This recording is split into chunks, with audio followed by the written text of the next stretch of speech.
Genau. Guten Abend und ganz herzlich willkommen zur heutigen Sitzung der Klima-Ringvorlesung. Die heutige Veranstaltung, die wir in Kooperation mit der Körper-Stiftung und den Hamburger Horizonten durchführen, widmet sich ein weiteres Mal dem Thema Biodiversität. Und diesmal richten wir einen kritischen Blick auf ein an sich sehr sympathisches Thema, nämlich auf den Naturschutz. Und tatsächlich können wir konstatieren, dass die Art und Weise, wie bestimmte Naturschutzorganisationen und Programme agieren, höchst autoritär ist. Ja, dass sogar von einer Militarisierung des Naturschutzes gesprochen werden kann. Einige der Wurzeln des Naturschutzgedankens führen auf settlerkoloniale Vorstellungen zurück. So wurden bei der Gründung des Yosemite-Nationalparks indigene Völker vertrieben. Und auch heute gibt es Naturschutzprogramme im Kongo, in Uganda oder in Botswana, die Vertreibungen propagieren und die im Falle Botswanas sogar schon standrechtliche Erschießungen von Wilderern vollstrecken ließen. Unsere heutige Referentin, Professor Rosaleen Duffy von der Universität Sheffield, untersucht solche Konflikte seit vielen Jahren. Bevor ich sie vorstelle und mehr zu ihrer Person sage, folgen noch einige kurze Ankündigungen und für die teile ich kurz mein Bildschirm.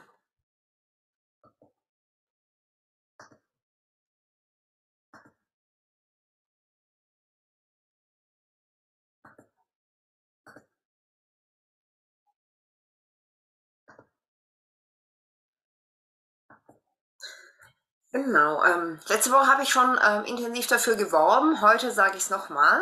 Auf dem neuen Jupiter-Campus, den es nur temporär geben wird und der sich voll und ganz der Nachhaltigkeit verschrieben hat, finden zurzeit viele spannende Events statt und es ist wichtig, dass ihr euch da ganz flink anmeldet, denn die Plätze sind begrenzt und sie füllen sich schnell. Die eine Veranstaltung findet bereits morgen statt, unter der Frage, wie wollen wir leben und wie kommen wir dahin? Degrowth als Utopie und als Transformationspfad. Gibt es einen Workshop, wo man diese Frage utopisch beantwortet. Es geht darum, ins Jahr 2048 zu reisen und herauszufinden, wie denn eine solche Zukunft aussehen könnte. Eine Zukunft, in der Menschen in all ihrer Vielfalt weltweit wertgeschätzt werden und frei sowie selbstbestimmt leben können. Wir werden uns bei dem Workshop mit der Vision 2048 beschäftigen, einer Utopie, die konkret vorstellbar und umsetzbar ist. Der zweite Workshop findet am Nikolaustag statt, auf Englisch. Lia Vasconcelos und Filipa Ferreira von der Uni Lisbon in Portugal führen den Workshop durch Role of Climate, Deconstructing Complexity to Co-Construct Solutions. Und hier geht es darum, ein Serious Game durchzuführen, ein Kartenspiel, bei dem klimarelevante Dimensionen wie Landwirtschaft, CO2, Temperaturanstieg, Klimaflucht simuliert werden und die Spielerinnen können eine Visualisierung der Kausalitäten, der Effekte und der Wechselwirkungen herstellen und damit einen systemischen Blick dafür kriegen, wie schwierig es ist, den Klimawandel zu stoppen und worauf es ankommt, damit man gesellschaftlich relevante Lösungen entwickeln kann. Auch hier die Bitte an euch, schnell anmelden, denn die Teilnehmerinnenzahl ist begrenzt. Stattfinden wird das Ganze im Jupiter Campus im alten Karstadt Sport an der Mönckebergstraße. Und noch eine dritte Ankündigung in dem Rahmen, der Slam for Future, ein Abend für Slam, Spaß, Lachen und eine bessere Zukunft. Das ist eine Veranstaltung, bei der die KünstlerInnen mit ihren Performances ihr Engagement für eine sozial und ökologisch gerechte Zukunft zeigen können. Es geht um alle bedeutsamen Themen wie Nachhaltigkeit, Sexismus, Rassismus, politisch aktiv sein, all diese Themen finden hier Raum. Man kann hier vortragen mit einem Gedicht, Musik, Vortrag, wie etwa beim Science Slam, das alles könnt ihr da teilen. Geht hin, bringt eure Freunde, Freundinnen, eure Katze mit. Es ist eine spannende Sache und wenn ihr direkt was vorstellen wollt, dann schreibt doch an studis.hamburg@filesforfuture.is. So viel zu unseren Veranstaltungen. Jetzt komme ich zu einem etwas ernsteren Punkt, nämlich zu den Online-Klausuren, denn ihr habt ja auch in diesem Jahr die Möglichkeit, 3 Credit Points mitzunehmen durch die aktive Teilnahme an der Ringvorlesung und heute startet die erste von 4 Online-Klausuren. Ihr könnt heute ab 20 Uhr daran teilnehmen und die Testteilnahme ist bis zum 21.11.2023 bis um 18 Uhr möglich. Beim heutigen Test können 26 Punkte erreicht werden. Bestanden hat man, wenn man 50% der Punkte erreicht hat. Und ihr müsst dabei bei Stine oder bei den anderen Lernplattformen angemeldet sein, um den Test absolvieren zu können. Das ist auch ein wichtiger Punkt. Wenn ihr an der Uni Hamburg nur unter Hörer angemeldet seid, dann könnt ihr keine Prüfung ablegen. Bitte prüft es im Zweifelsfall nochmal, mit welchem Status ihr angemeldet seid. Und auch bei der Nachklausur, die irgendwann in den Semesterferien stattfinden wird, müsst ihr euch selbstständig anmelden. Genau, jetzt folgen einige Folien, wo ich nochmal im Einzelnen erkläre, was es mit den Online-Tests auf sich hat und wie die Bewertung funktioniert. So genau, diese Erklärungen findet ihr auch auf den einzelnen Lernplattformen, aber ich führe euch jetzt gerne nochmal durch. Die erste wichtige Frage ist natürlich, wo finde ich die Online-Tests? Bei den Studierenden der Uni Hamburg ist das auf OpenOLAT und da eben unter dem Reiter Online-Tests sind die 4 Tests geöffnet, die anderen 3 natürlich noch nicht und der erste geht eben heute Abend live. Bei der TUHH ist das analog in Elias. Auch da gibt es einen Reiter für die jeweiligen Tests. In der HAW ist es unter Moodle und Online-Tests. Ihr seht es hier. Und auch die HFMT nutzt Moodle, um eben dort auch die Tests durchzuführen. Genau, das hier sind die Daten für die 4 Tests. Die Tests sind jeweils eine Woche lang online und beginnen immer abends um 20 Uhr und der Test geht dann bis um 18 Uhr an dem Endtag. In dem Zeitraum habt ihr die Möglichkeit, den Test abzusolvieren. Genau, wichtig ist für den Test hier auch, der Vortrag von Sophie von Redeker wird auch nur noch eine Woche online sein. Danach wird er auf YouTube nicht mehr zu sehen sein. Genau. Und alle Online-Tests sind ähnlich aufgebaut. Es ist jeweils ein Multiple-Choice-Verfahren. Es sind 10 bis 12 Fragen. Es sind immer ungefähr 30 Punkte zu erreichen, mal ein bisschen mehr, mal ein bisschen weniger, je nachdem, wie die Fragen konzipiert sind. Es können unterschiedliche Multiple-Choice-Formen auftauchen. Entweder, dass man alle richtigen Antworten ankreuzt oder die eine richtige Antwort oder dass gefragt wird, was die falsche Antwort ist oder dass es einen Lückentext gibt oder dass man verschiedene Elemente in einer richtigen Reihenfolge anordnen muss. Da gibt es verschiedene Optionen. Ihr habt einen einzigen Versuch pro Test und ihr habt bestanden, wenn ihr mehr als 50% der Punkte insgesamt erreicht habt.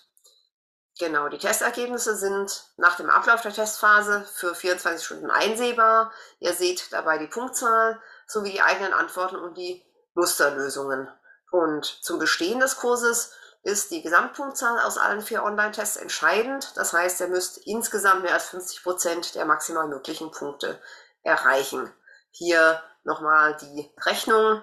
Wenn ihr beispielsweise im ersten Test leider nicht so gut gelernt habt und nur 14 von 30 Punkten erreicht habt, dann habt ihr diesen Test zwar nicht bestanden, aber wenn ihr im nächsten Test dann euch besonders viel Mühe gegeben habt und dann 26 Punkte erreicht, dann würden die beiden Punktzahlen zusammengezählt werden. Man käme dann auf insgesamt 40 von 60 Punkten und juhu, man hat bestanden.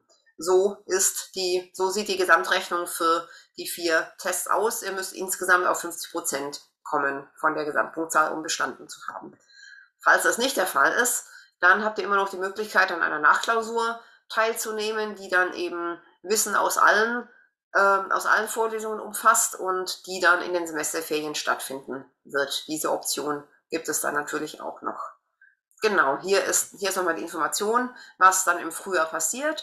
Wir werten die Gesamtergebnisse aus und tragen sie in den jeweiligen Lernplattformen ein. Das kann ein paar Wochen dauern, da bitten wir um Verständnis, denn wir haben um die 3000 Studierende. Wir sind wahrscheinlich so die größte Vorlesung ever und das dauert ein bisschen, bis wir alle Ergebnisse eingetragen haben.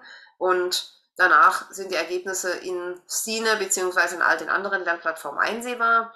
Wenn ihr 50% der Punkte erreicht habt, ist alles super, dann könnt ihr die Credits mitnehmen. Wenn ihr weniger als 50% der Punkte erreicht habt, habt ihr die Möglichkeit, an der Nachklausur teilzunehmen und dafür ist es notwendig, sich rechtzeitig in Stine oder den anderen Lernplattformen selbstständig anzumelden. Das läuft also nicht automatisch, sondern ihr müsst euch selbst dafür entscheiden, ob ihr die Nachklausur mitschreiben wollt. Genau. Wir wünschen euch dafür natürlich viel Erfolg. Wenn es dazu noch offene Fragen geben sollte, könnt ihr das jeweilige Forum in der Lernplattform nutzen, wo wir eure Fragen gerne beantworten. Wenn es ganz akute Fragen gibt, könnt ihr die natürlich auch jetzt noch mal im F&A-Tool stellen. An sich sollte das aber natürlich jetzt eher der Vorlesung und den Fragen zu Rosaleen Duffys Vortrag vorbehalten sein. Genau, so viel hierzu. Ich gehe mal wieder aus den immer wieder aus den Folien raus.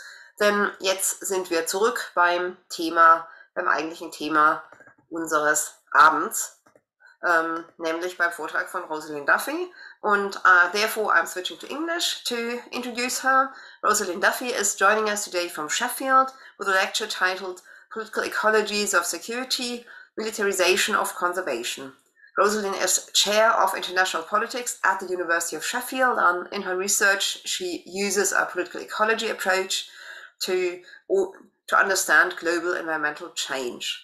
She is particularly interested in the global politics of biodiversity conservation, and she has for a long time focused on global environmental governance, wildlife trafficking, poaching, transfrontier conservation, and tourism. And I personally also came across her works and was navigating the nexus between conservation and militarization, especially with regard to forest conservation policies.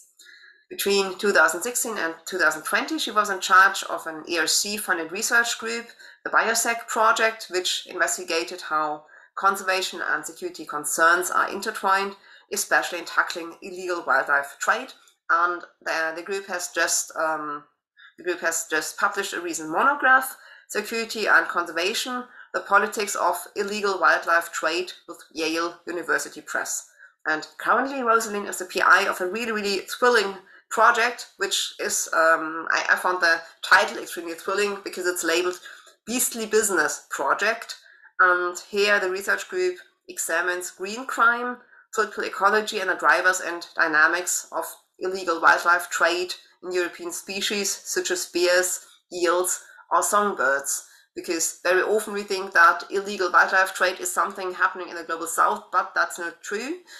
In fact, the European area is also very prone to wildlife trade, and especially the songbird situation is something that has always made me very sad, looking at what's happening in France, Italy, or Malta, for instance. And so I can highly recommend the website beastlybusiness.org, where you can find lots of information in case you want to know. So much for that. I'm very, very happy to have you here. Many, many thanks for joining us. The floor is yours now. I'm very excited for your lecture. Thanks.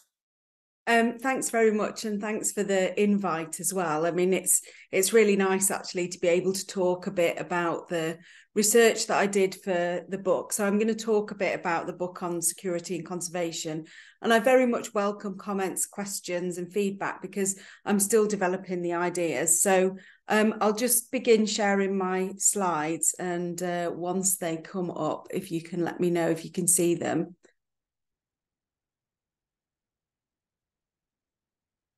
Yeah, looks all good, wonderful. Okay, great.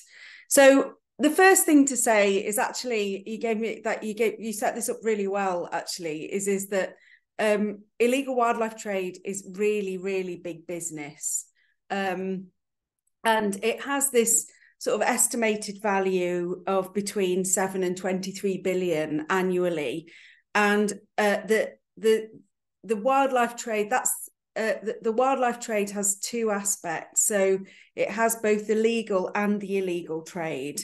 And Traffic, which is an NGO that carries out research on illegal wildlife trade, estimates that the legal trade alone in wildlife products into the EU is worth 100 billion euros per annum. But the scale of the illegal trade is much more difficult to estimate because, of course, it has this clandestine nature and it's really difficult to put a precise figure on it. But the EU estimates that it's worth between 8 and 20 billion euro annually, and estimates from different agencies put it at between 7 and 23 billion annually. So valuing the trade is really challenging because it's very difficult to separate out what constitutes legal and illegal trades in particular species, and also because they're often deeply intertwined. And that's something that we found in our recent work on trade in the European eel, where it's really difficult to disentangle legal and illegal trade.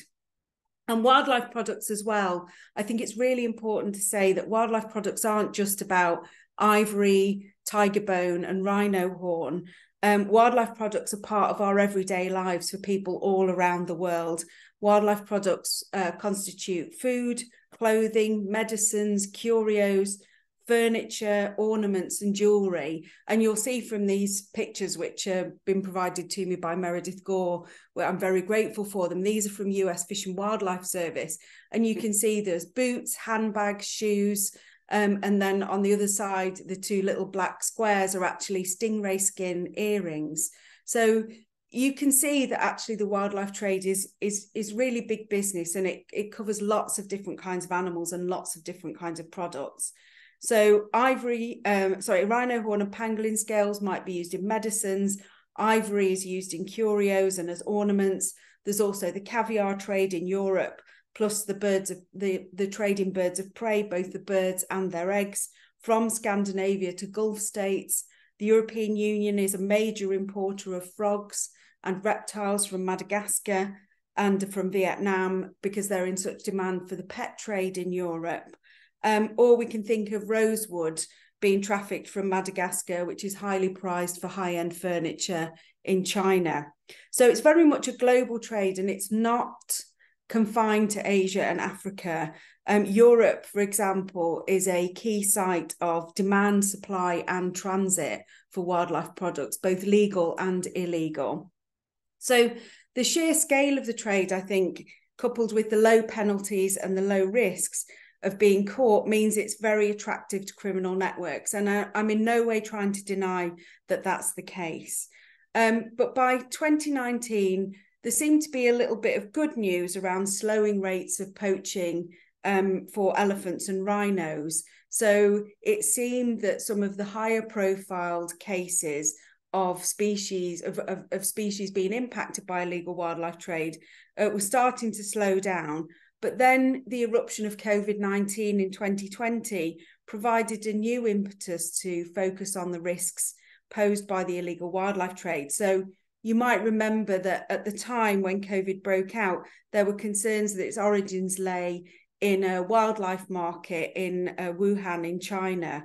And conservation and animal welfare organisations alike jumped on this and seized on it on the pandemic as evidence that we needed to strictly regulate or completely ban all wildlife markets, whether legal, regulated or illegal and unregulated, and that this was essential in the interests of global public health.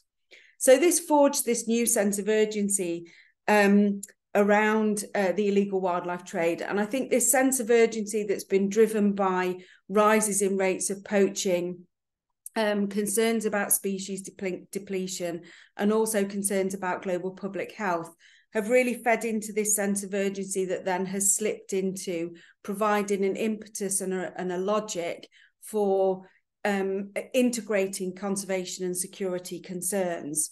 So first, I'll just talk very quickly about the theoretical context for the book, but I won't spend too long on this. And then, you know, if anybody wants to hear more during the Q&A, I'm happy to go into more detail. So the theoretical context for the book is sort of developing this idea of the political ecology of security. And the reason for that is that political ecologists actually don't talk about security very much. They do engage in debates about conflict and socio-ecological conflicts. But historically, I think political ecologists have overlooked the idea of security. So this idea of a political ecology of security has three intertwined aspects. So the first is that a political ecology of security investigates the intersections between capitalism, security, and nature in order to understand how nature is being reconfigured in the service of the global security industry. So the current phase of conservation, we could think, is more than just a return to an old model of strict enforcement of protected areas. In my view, it's much deeper and wider than that. And it's brought in new actors into conservation that are in pursuit of new markets for their skills and knowledge. So when conservation and security are merged, urgent action for conservation takes on this very different form, allowing security operations to be modified for conservation purposes and vice versa.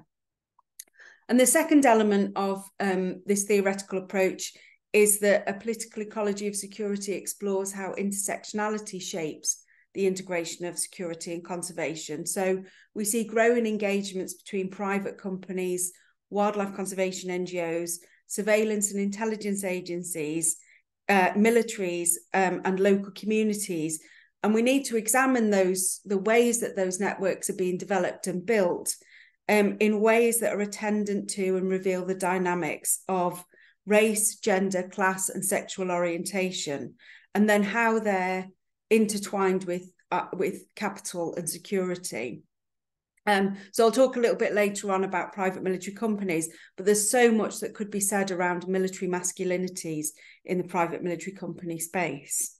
And then the third element of it is that political ecology of security retains this sort of ethically engaged positionality that's really a hallmark of political ecology as a subdiscipline. It's fundamentally concerned with highlighting the social and environmental injustices perpetrated against people and wildlife. And so in doing that, it casts this light on how and why benefits and harms are distributed unevenly in both the human and non-human worlds. So that's the kind of theoretical context for the book and the sort of background. So using this lens, we can think about how the illegal wildlife trade has been increasingly redefined and thought of as wildlife crime. So, and that sort of communicates the idea that wildlife crime is a form of serious and organised crime, often linking it to funding strategies of non-state armed groups or organised crime networks. And I think this way of thinking about the illegal wildlife trade adds to conservation biology's self-identity as this kind of crisis discipline.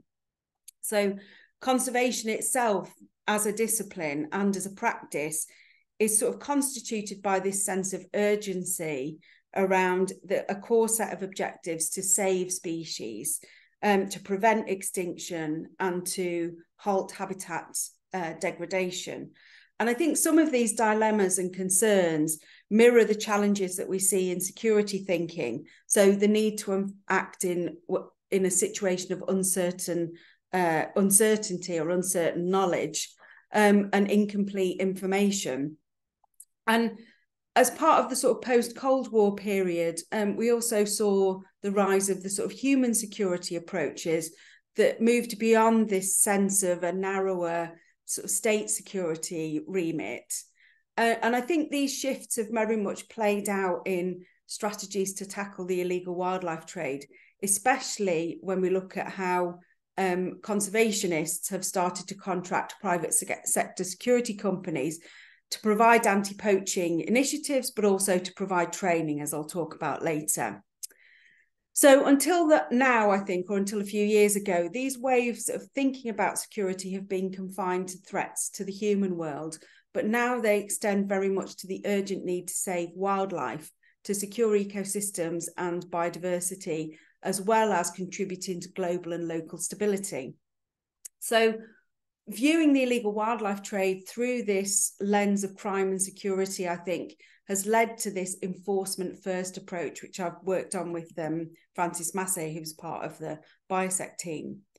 The argument that poaching and trafficking are matters of crime and security rather than as issues of inequality, of development, of livelihoods or consumer demand is then deployed to justify the use of emergency responses, often including extra-legal and extremely violent measures in order to protect wildlife. So there's this kind of rise in interest from global policymakers in tackling the illegal wildlife trade, which Meredith Gore talks about as a convergence of threats to ecosystems, geopolitical stability, human security, and to future generations. So I've been working on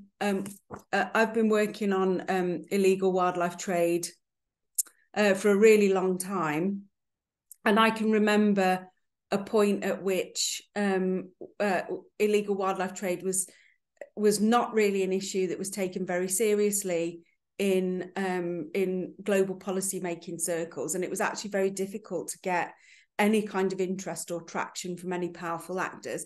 And I think that really changed around 2012, which I'll explain a little bit later on. That really changed around 2012, and suddenly you could get a lot of attention for work that was around the illegal wildlife trade. So a very wide range of organisations now have redefined illegal wildlife trade as wildlife crime. And these include, global organisations like the United Nations Office for Drugs and Crime. There's also the United Nations Convention Against Transnational Organised Crime, that's UNTOC. We've had the very long-running, one of the longest-running environmental conventions, the Convention on the International Trade in Endangered Species, CITES, which came into force in 1976. But also we see organisations like Interpol, the US government, and so on, and many wildlife conservation organisations like WWF International, Conservation International, Wildlife Conservation Society, Environmental Investigation Agency, and International Fund for Animal Welfare are just some of the organisations that have now put illegal wildlife trade at the top of their kind of policy making agendas. So, I think part of this is because there's this argument that the illegal wildlife trade generates funds for armed groups and terrorist networks. And that's become very central to debates in policy networks, especially in US government circles. And this has translated into much greater levels of attention, support, and funding for tackling the illegal wildlife trade, precisely because it's been redefined as a threat to global North interests, and particularly to US interests.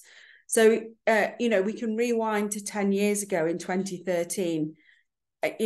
Before that point, it was almost unthinkable that a US president would issue an executive order specifically relating to illegal wildlife trade. But that's what Barack Obama did in 2013. And in 2016, the End Wildlife Trafficking Act was passed in the United States. And there were concerns, particularly amongst the conservation NGOs, that this would change with the election of President Trump. But in fact, it didn't. And that's in part because key organisations were very effective in lobbying to make sure that the Trump administration followed through on the End Wildlife Trafficking Act. And again, that was articulated as necessary because wildlife trafficking was defined as a means of funding terrorist networks, and therefore was a key threat to US national interests. So I think these concerns are now very much reflected in donor funding patterns as well. So if we take a look at a review of the Global Environmental Facility, they undertook a review in 2016 and found that 19% of the $1.3 billion US that had been committed by 24 donors went to law enforcement, including to intelligence-led operations and transnational coordination. And in 2019, the Global Environmental Facility was the biggest donor tackling the illegal wildlife trade. And again, two members of the BIOSEC team, Francis Massey and Jared Margulis, analysed more than 4,000 US fish and wildlife projects. And what they were able to very effectively show was that there'd been this fundamental shift in funding provided by the US towards enforcement in conservation. And this is in part because of the concern that illegal wildlife trade was constituting a threat to global security. But what that also meant was a pivot away from funding projects that were really concerned with sustainable livelihoods, with development, or with demand reduction strategies. So that was the implication of this shift of funding, was it went towards enforcement and away from other ways of dealing with the illegal wildlife trade. So I think the confluence of security and conservation opens up this new market in conservation. The explosion of funding that was made available from around about 2014-15 onwards meant that the private sector or private sector companies then saw an opportunity to develop markets within conservation. So the expansion of funding coincided with the rise in private security companies offering their services to conservation, as military personnel were also being demobilized from successive US-led interventions in the Middle East. And many of these people who've been demobilized, the war veterans as they refer to themselves, are now active in conservation work. So I just want to very briefly turn back to what this means for political ecology, or how political ecology can help us understand these dynamics. So I think one of the core strengths of political ecology is that it seeks to understand and examine socio-ecological relations. And as I said before, I think political ecologists generally haven't really explored what security means, what it means for whom and with what effects. So political ecologists, I think, have been really central to developing important critiques of environmental security approaches, especially the way that environmental security is very closely mirrored or draws on neo-Malthusian thinking, and also in providing critiques of how its methods and failure to address local level complexities that produce conflict.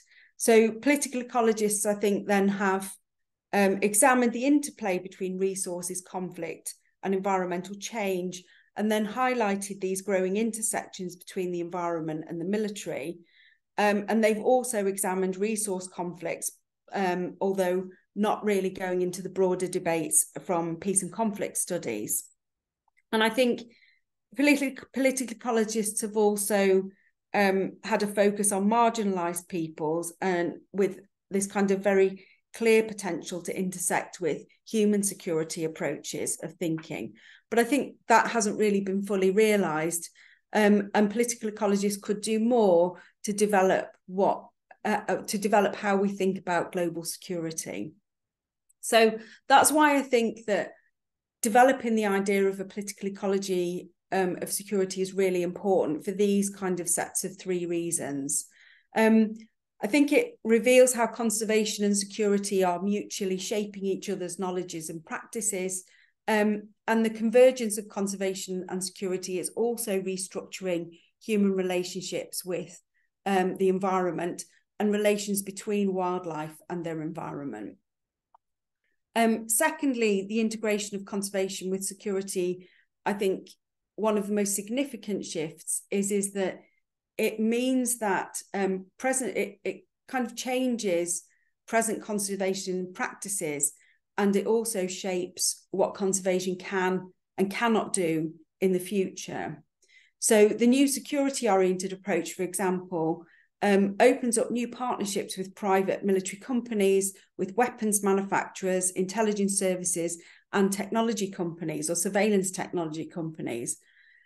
And I think those kinds of partnerships, actually, one of the sort of more hidden effects of that is that it cuts out or alienates other kinds of potential collaborators, including local communities, environmental defenders and environmental activists, and grassroots NGOs as well.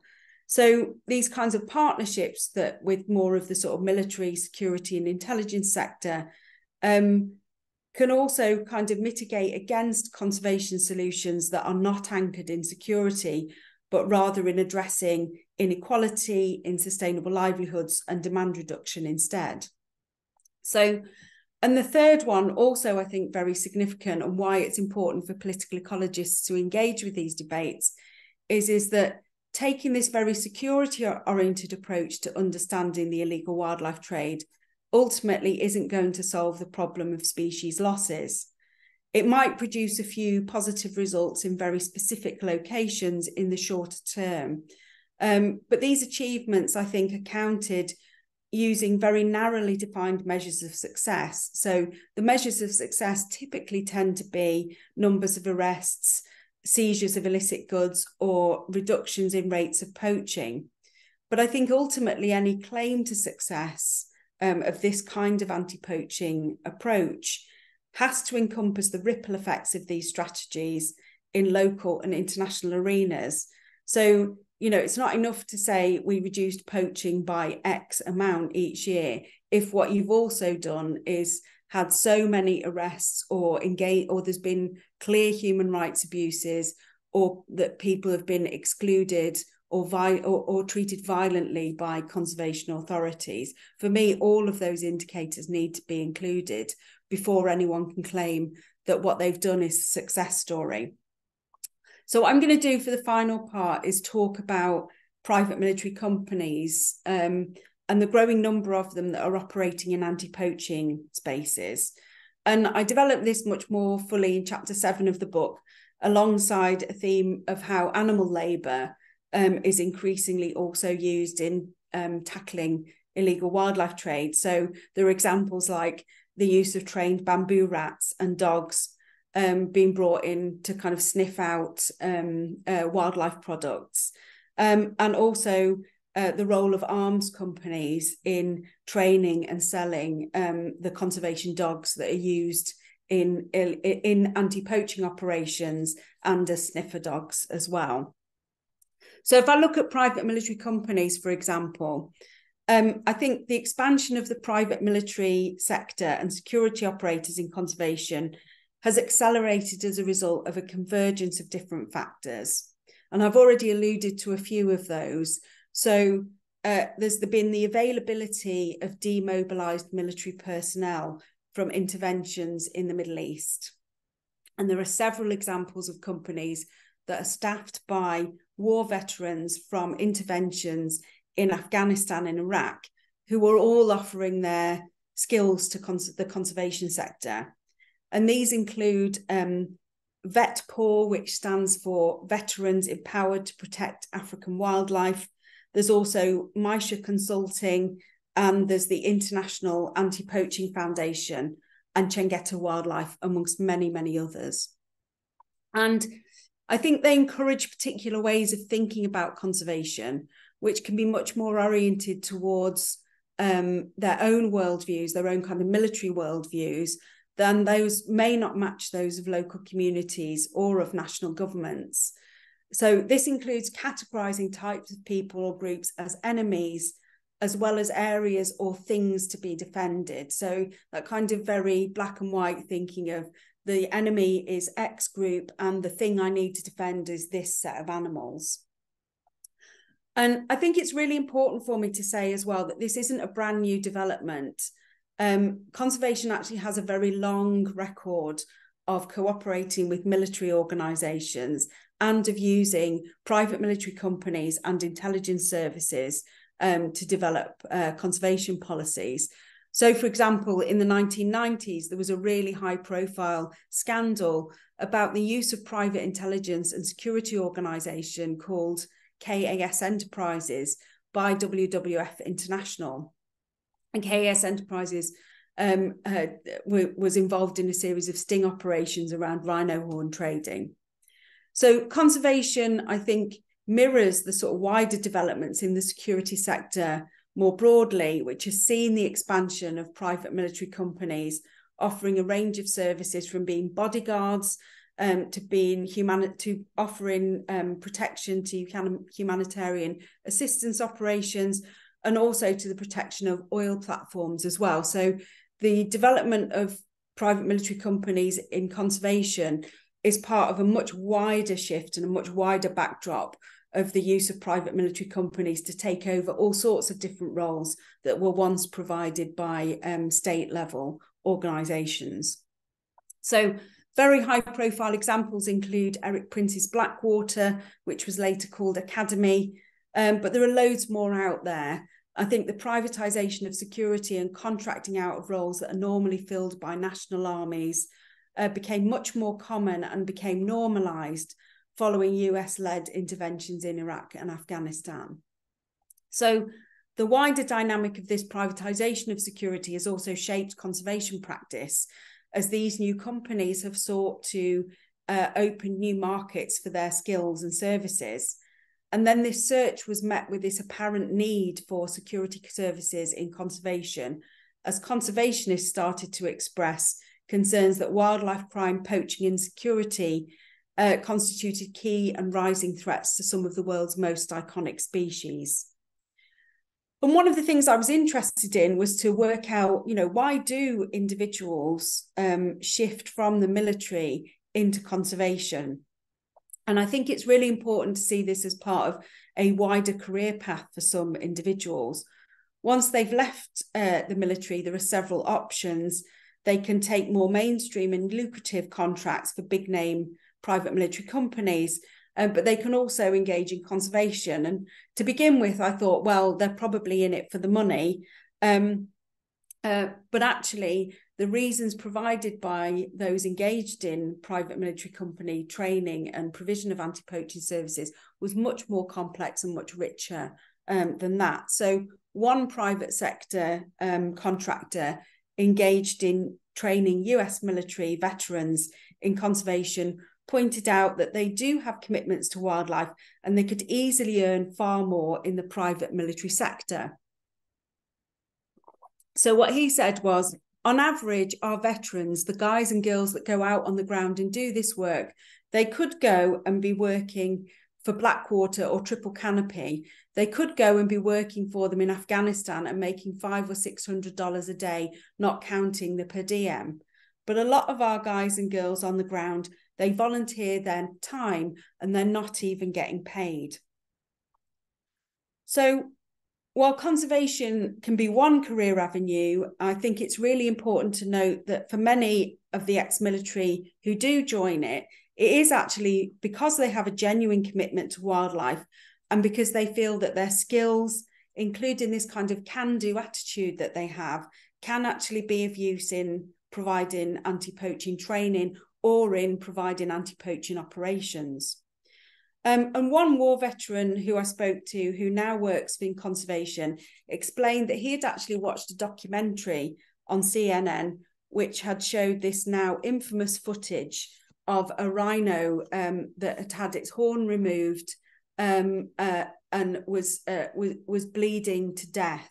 And the whole episode was filmed and shown around the world. And I should just say, no one needs to worry, I'm not going to show any horrible pictures or footage of animals in distress or of people in distress either, because I think there are things that we need to think about in terms of perpetuating that kind of imagery.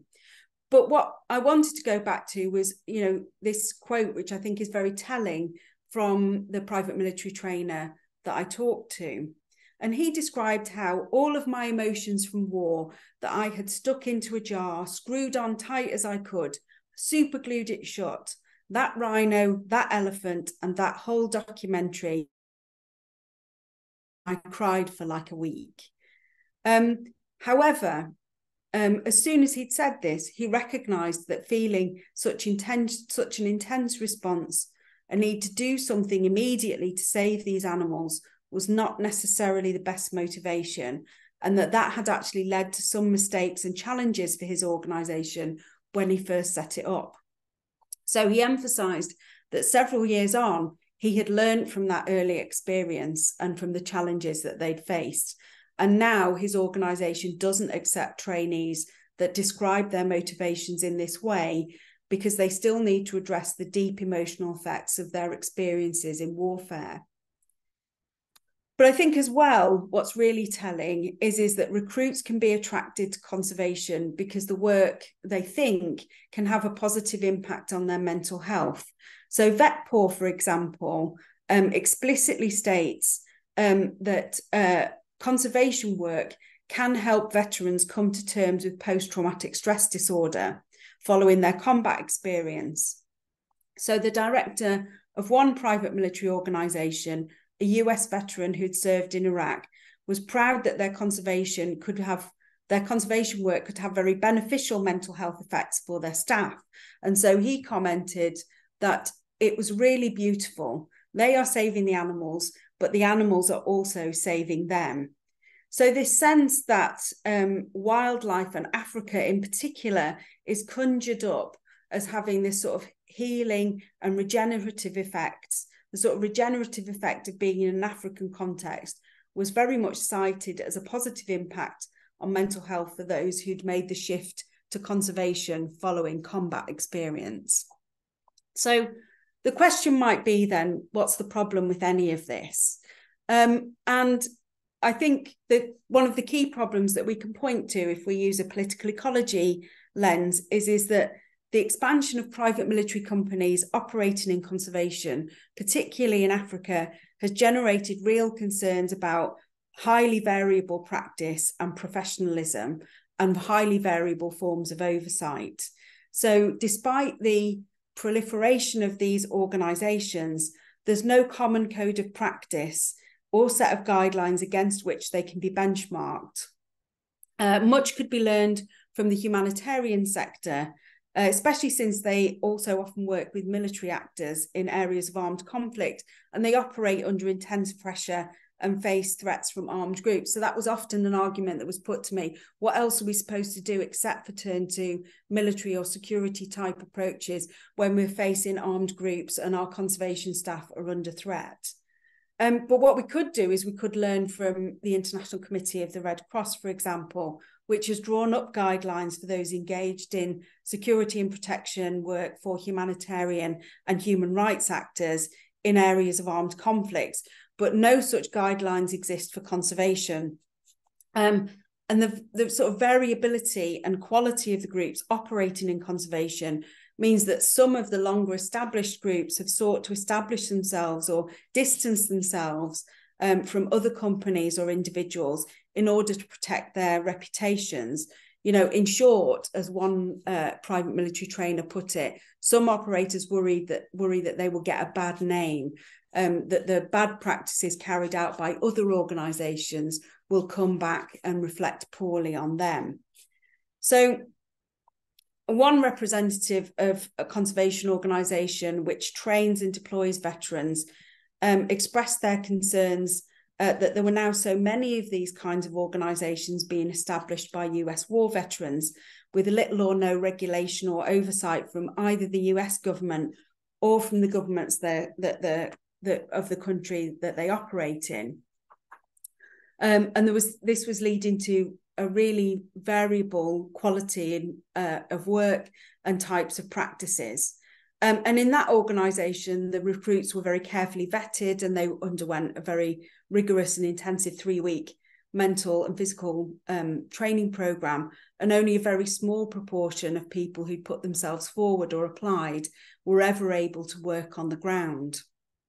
But I think it's really important to see this in the context of how several NGOs engaged in campaigning on Indigenous rights and on human rights have raised really significant and important criticisms of militarisation.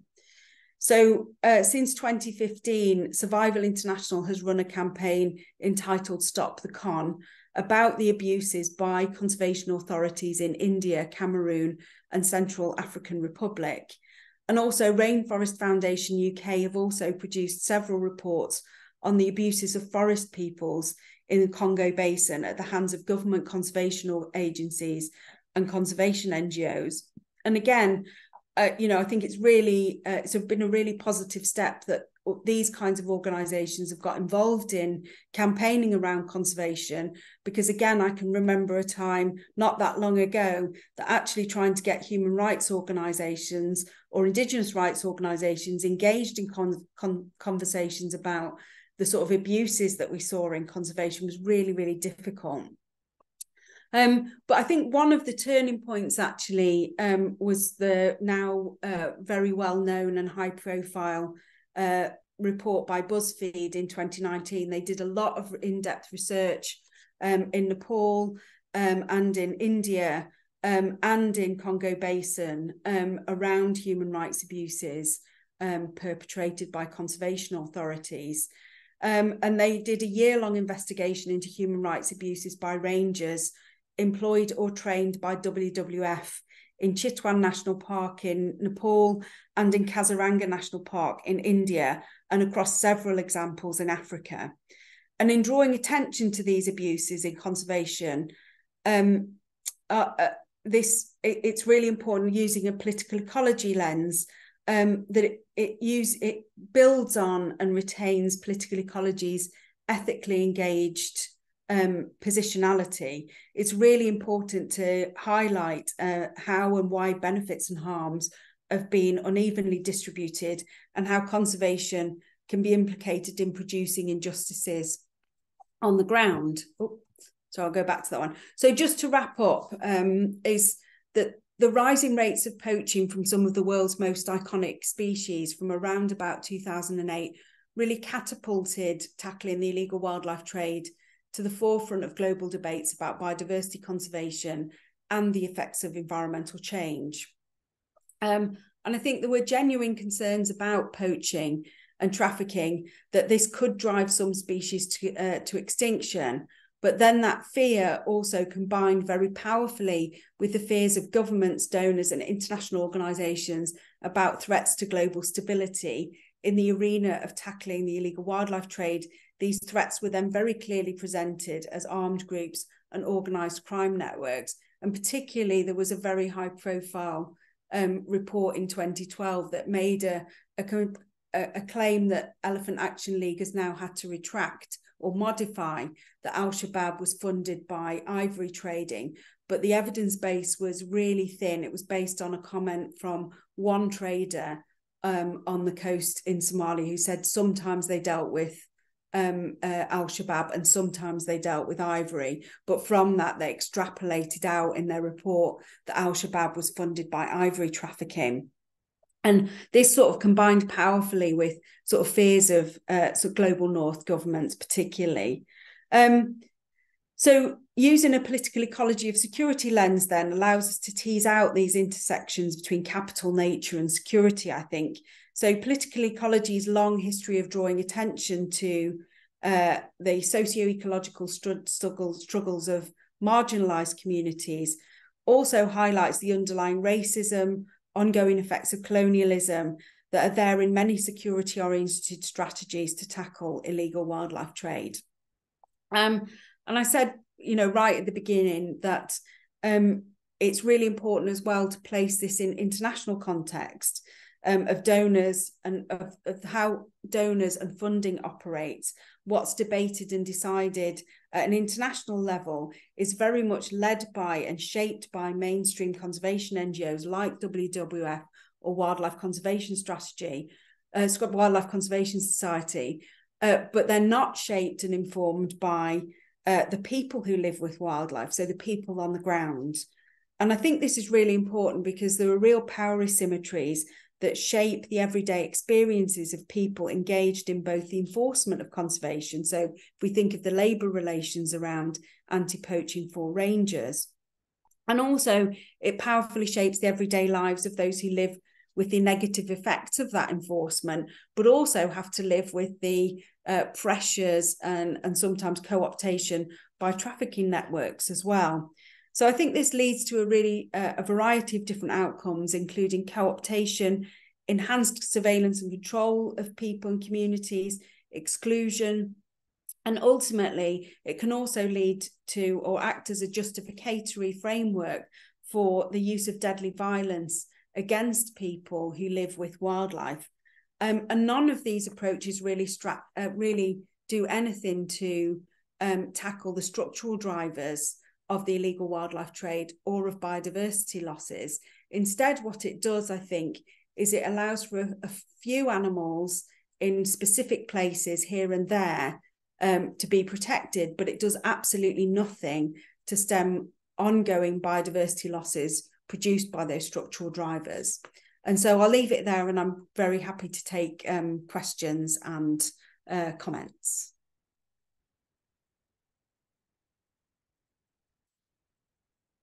Yeah, wonderful. Many thanks for that very engaged and activizing talk on illegal wildlife trade, and for making this so visible for us, and also for showing us what a political ecology lens can reveal, and to also point out how that shows many things that are not seen when just using the typical international relations view or nature conservancy view, I say.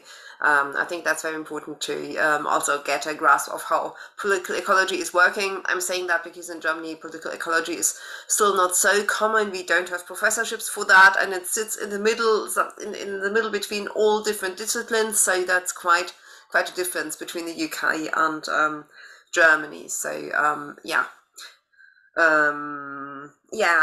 I would assume that we have many questions in the audience. I'm just switching back to German for a second.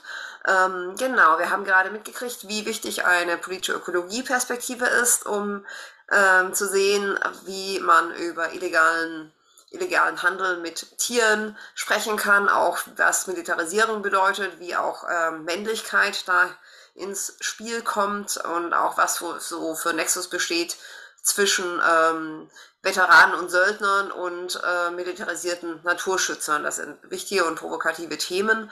Auch eine NGO wie der WWF kriegt dabei viel Kritik ab.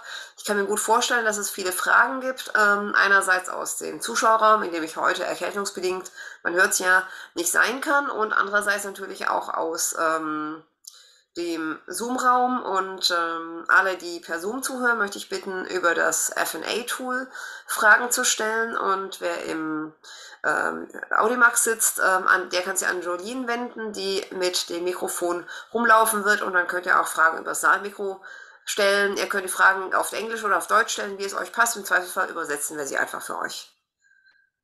Yeah, so we will have questions coming both from the Zoom room, but also, I guess, from the lecture theater, where Jolene is now picking up questions.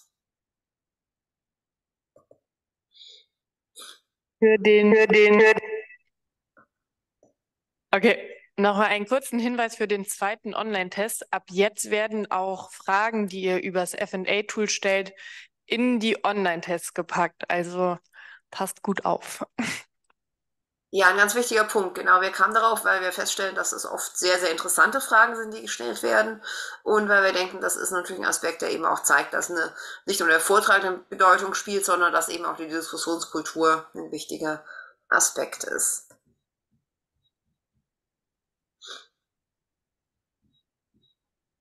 Gibt es Fragen im Raum?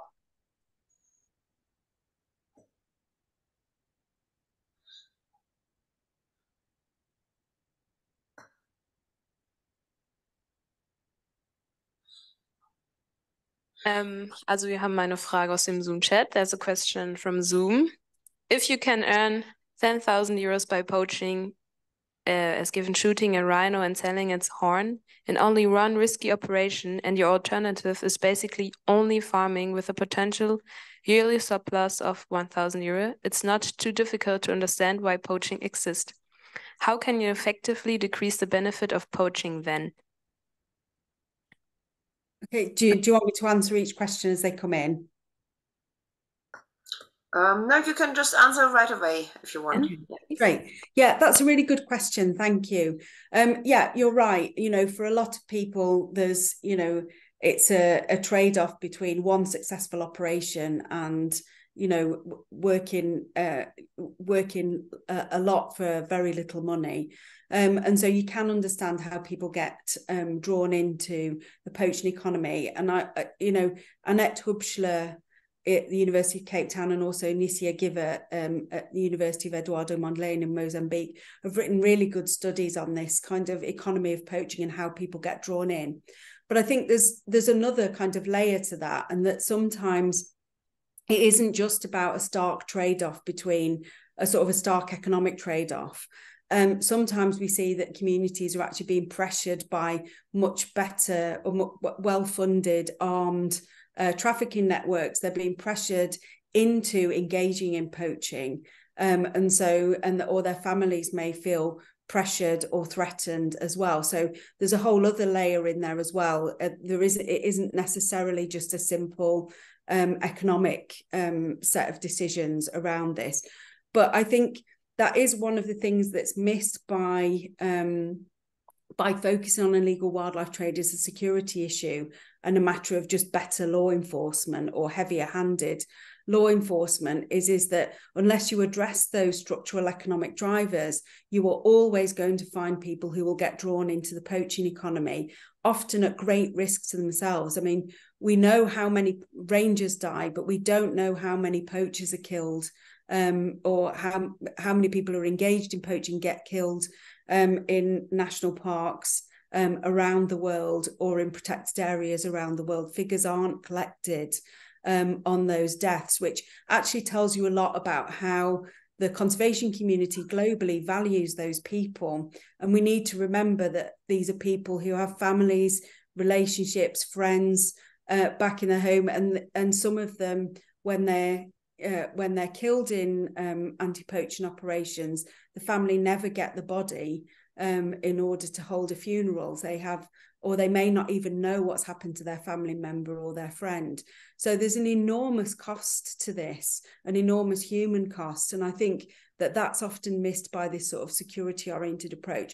But for me, I think addressing those structural economic drivers is really important, because you can have as much heavy-handed law enforcement as you like, but you will never stop poaching as long as people have an economic incentive to do it.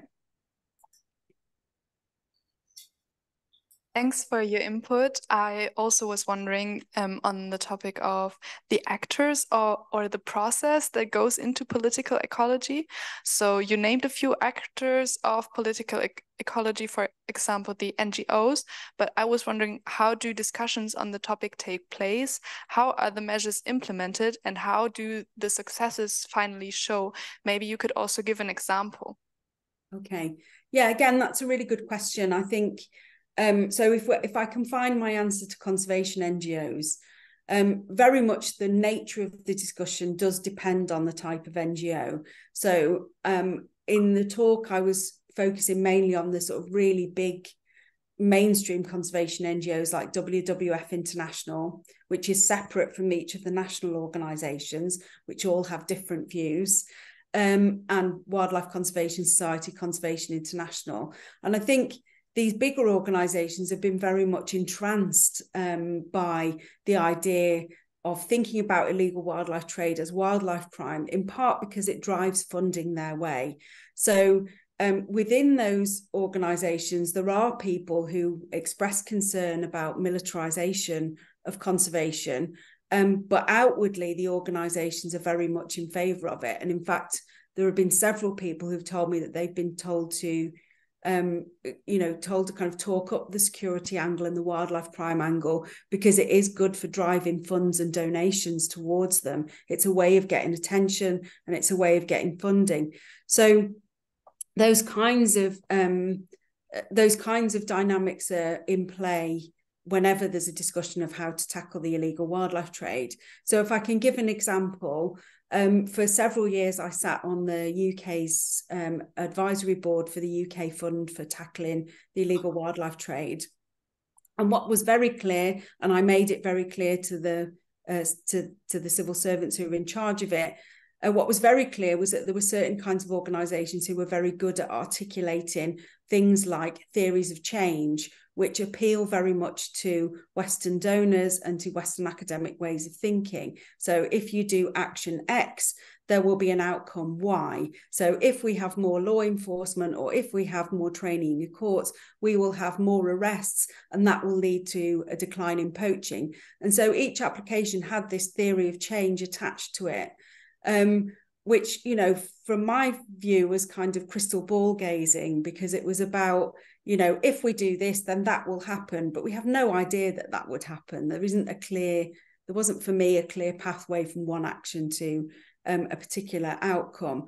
And what that meant is that smaller organisations that perhaps took a more community-oriented approach, or were interested in, who were applying for funding around demand reduction, really lost out, because it was the ones who had enforcement type projects were able to say, if we do more training to the judiciary, there will be more prosecutions.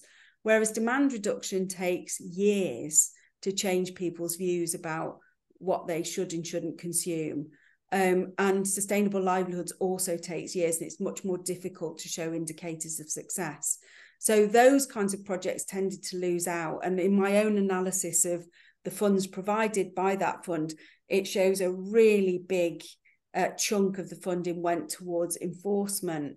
Very little went to sustainable livelihoods, and even less went to demand reduction. And actually, I stepped down from that advisory board because I felt that I had a conflict of interest. So I think the tone of the discussions is really set in the global north by mainstream conservation organisations, and not by the communities who live with wildlife, or by people who are in more marginalised positions.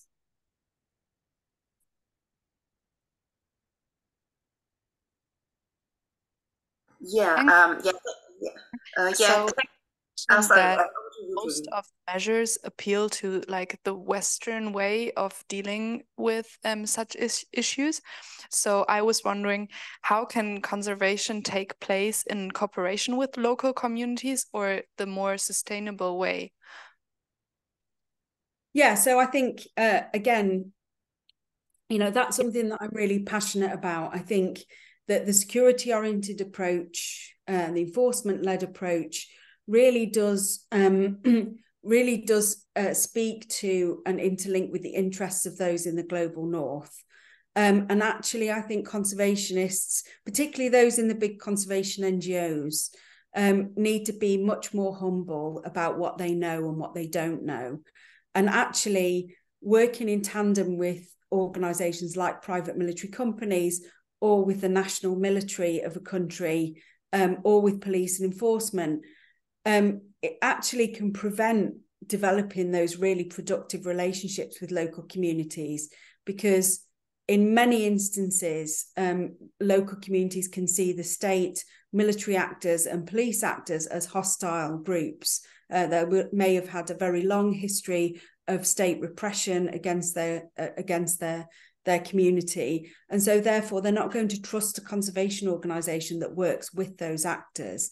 And I think, again, that's something there are often, I think, within the conservation community, there are lots of people, I think, are very politically naive, who think that it's somehow kind of neutral to just work with police actors, or wildlife officials, or parks departments, and sort of retreat to this idea of all we're doing is enforcing the law, without seeing that the law itself is embedded in a social, political and economic context, and that the laws, particularly in many African states, the laws around what constitutes poaching and the penalties associated with it date from the colonial era. So, we have a redefinition of African hunting methods as poaching to allow European kind of sportsman-like activities of sport hunting as seen as legal uses of wildlife.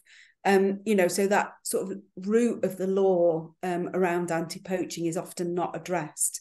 And the history of how communities might have been forcibly expelled to create national parks and protected areas to protect wildlife is also not fully addressed.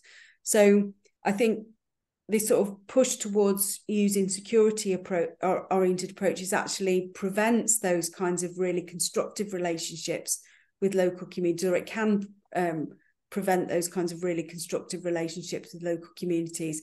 And that's really problematic, because it's only through working with those local communities and not just hearing the voices of those groups, but letting people who live with wildlife lead on developing ideas of how to tackle illegal wildlife trade is going to be, for me, going to be the only long-term solution.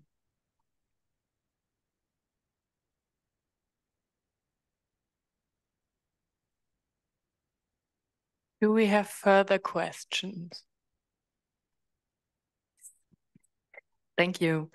We had the question here. There has been much criticism of organizations like the World Wildlife Fund. Do you see that this critique is changing the organization's habits? No. I really wished it had. I thought that I did think that the BuzzFeed News investigation might be an actual turning point.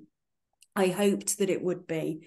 But actually, I think, well, I think there are two things that I would like to say. So one is that within the organisation itself, there are multiple voices, and there are people who are critical of these approaches, but unfortunately, they're not in charge of everything.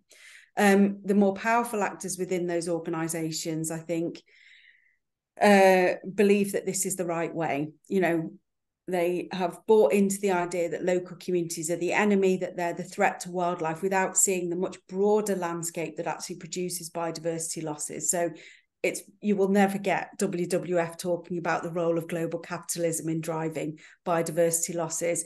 They work very closely with corporations. For many years, one of their leading strategies was business for biodiversity, and in working with some of the world's biggest corporations in order to gain more funds for their conservation work. So sadly, I think actually it hasn't changed what the organisation will do. And unfortunately, I think what we will see is a repeat. In fact, I already know that there are repeats of the kinds of abuses that were revealed in the 2019 investigation. And for me as well, the internal report that WWF did around what had gone wrong also didn't, the organisation didn't take sufficient responsibility for what had happened. And indeed, actually, the person who was appointed to oversee that report resigned and won't and isn't working with them, isn't working with the organisation anymore because they were concerned about how the report had been used. So I don't think anything has really changed, unfortunately. I think it's a really big cultural shift for the big mainstream conservation NGOs to change the way that they approach conservation.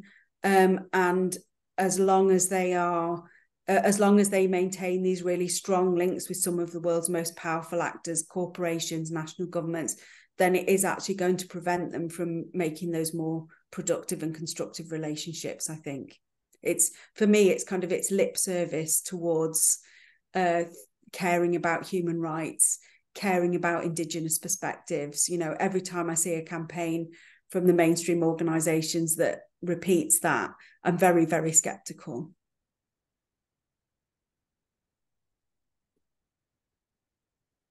So we had another question from Zoom, and the question is, should conservation NGOs and other similar groups be worried that the militarization of local protectors, that this could lead to an armed conflict and to even more chaos? Yes, absolutely, they should. And it's something that I've put to several organisations. So, you know, particularly if you're working in an area of very complex armed conflicts, you know, there isn't this very clear two sides, one good side, one bad side, where you're working in very complex, long-running situations of armed conflict. If you arm conservation actors, then it is inevitable that some groups in the area will simply see conservationists as yet another armed group in the area, with no real difference between them and a non-state armed group, a militia or the National Army. And I think that we have seen that happen. It actually can put conservationists at risk, but it also can lead to an escalation. So, for example, Elizabeth Lundstrom has done some really great work on the sort of militarization of anti-poaching in Kruger National Park in South Africa. And her work very clearly shows that what that led to was an escalation between poaching networks and rangers as well. So it didn't operate really to solve the poaching problem. Instead, it led to a cycle of more and more deadly violence, which the park is still embroiled in. So I think there are real risks around this, and it can end up, I think, making a conflict situation worse, because what you do is you add in another armed actor to an already very difficult situation. And although it's not perfect and there are lots of issues with it, I think, you know, more could be done to develop guidelines like we see from the International Committee of the Red Cross around how conservation operates in conflict zones. Yeah, we have a quite closely related question coming from a chat. whether there is any positive influence against poaching through tourism by creating an economic future for potential poachers. And I think this also points to the question that it's sometimes quite arbitrary how a person either becomes a poacher or a ranger, and how this kind of nexus can or should be navigated. Yeah. So again, that's a really good question. It comes up a lot as well. And I think the idea of wildlife-based tourism and ecotourism is one of the favorites. It's kind of a poster child of the big mainstream conservation NGOs and of global donors and of funders. But it is really problematic. So on the first layer is it relies on global tourism, which relies on, wildlife-based ecotourism, particularly the high-end stuff, relies very much on the global tourism industry. So it relies on aviation. And if we're concerned about biodiversity loss and climate change, then you're not going to save species by flying all over the world to look at it. So that's one layer. That's just one layer of the problems with it. A second layer of problems is that very often these ecotourism businesses are owned by outside actors. And so the major profits from them accrue outside the country. And local communities will tend to get the poorer paid, less skilled jobs. So again, in advising conservation organisations, I can't tell you the number of times it has infuriated me that they cannot think beyond offering local communities a few jobs in an ecotourism lodge, and there's always really gendered. So women, they can make souvenirs or weave some baskets for some international tourists to buy, without recognising that the women themselves may have a really full day of farming, of selling stuff in markets, of childcare, of building houses and so on. And so this idea that they can just allocate time to making souvenirs and curios to make a little bit of money, which then can be sold as a conservation project livelihood scheme, is really, in many ways, it's really insulting to those women, because it's not done in consultation, it's just assumed. So the usual ones are beekeeping and honey making, souvenirs and curio making, selling vegetables at the market, maybe have some fish ponds so that you can have some fish that you could sell at market or sell in the eco lodge. There's very rarely do I hear any of the conservation organisations talk about, shall we go to a community and ask people what they want? Do they want an eco lodge, or do they want their children to be educated so they can be a doctor, a lawyer, a politician, whatever? Or do they have? Do they want better agricultural outputs, so on? So it's a model that assumes that conservation can be built on often a kind of Western tourist willing to fly halfway across the world to see a particular animal. And that's going to work financially in some ways for a high-profile species like elephants or gorillas.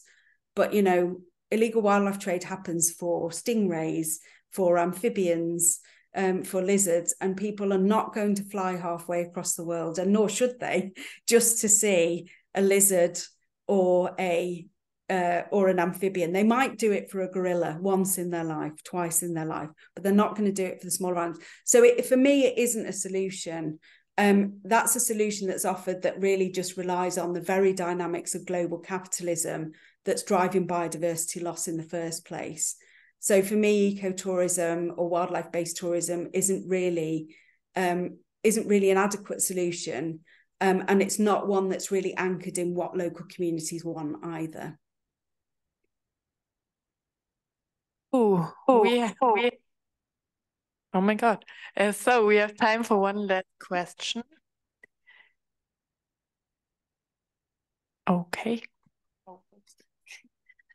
Thank you again. So you mentioned some really interesting intersectionalities between masculinities and also gender. And especially with the military masculinity nexus. Some people were wondering, how does whiteness and racialization also come in conversation work? Yeah, absolutely. So, I mean, historically, I think we can see the historical context of colonialism. It has really produced, in many ways, very many expressions of conservation that perpetuate these kinds of ideas of, so if I use the example of the private military companies, for example, a lot of the visual imagery that they use to sell their services will very much show the white military trainer standing over prostrate African men who are doing press ups or on the ground, doing combat training or something like that. So the imagery of it really does reflect colonial imagery around a white person standing over Black people who are having knowledge imparted to them rather than some kind of knowledge exchange.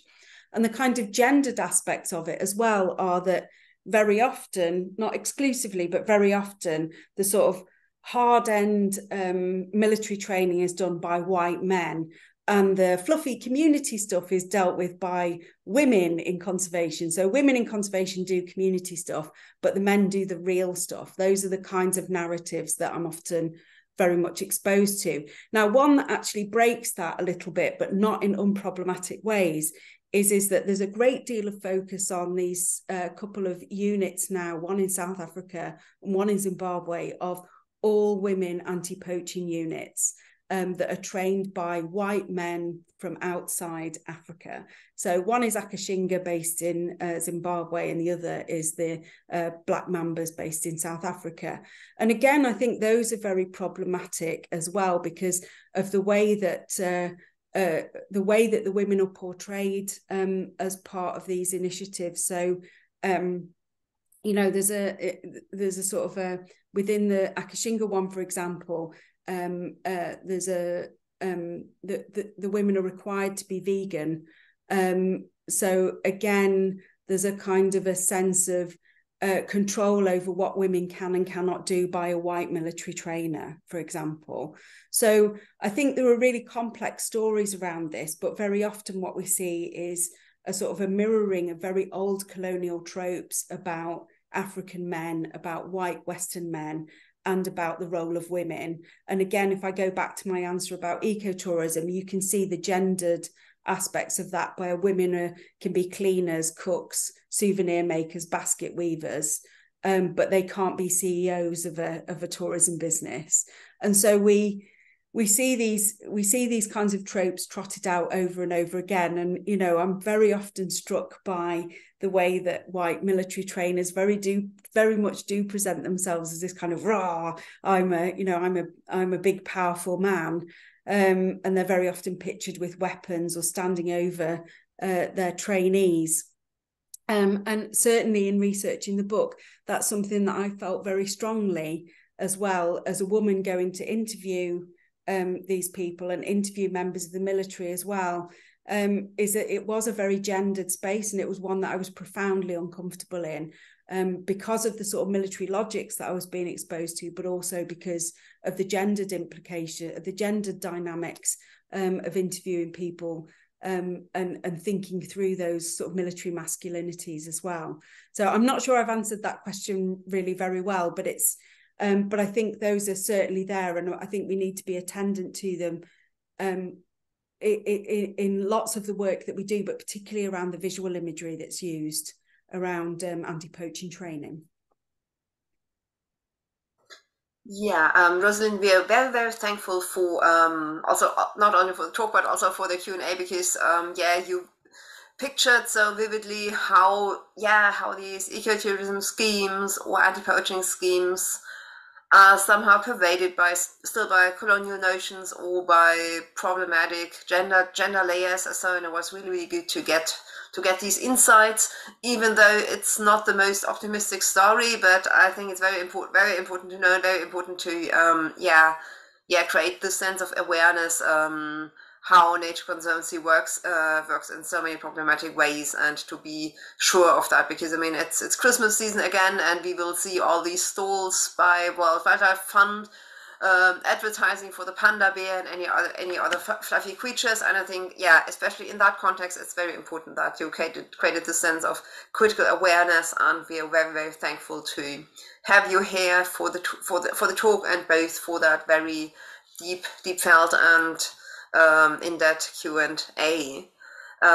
Yeah, thank you very much. Thank you also very much for everyone who came to the public viewing in the audience, and also for everyone joining us on Zoom or later on YouTube. Yeah, that was the end of the biodiversity series, and again, we also want to say a big thanks to the Körber Foundation for the strong and helpful collaboration. And yeah, we are very much looking forward to the next sessions of the lecture series, which then will zoom in a bit more on climate justice and also on the nexus between climate politics and between the climate sphere and the political sphere.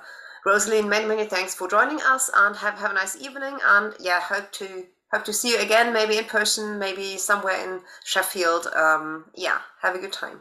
Yeah, thanks very much for having me. It's been great. Yeah, bye-bye.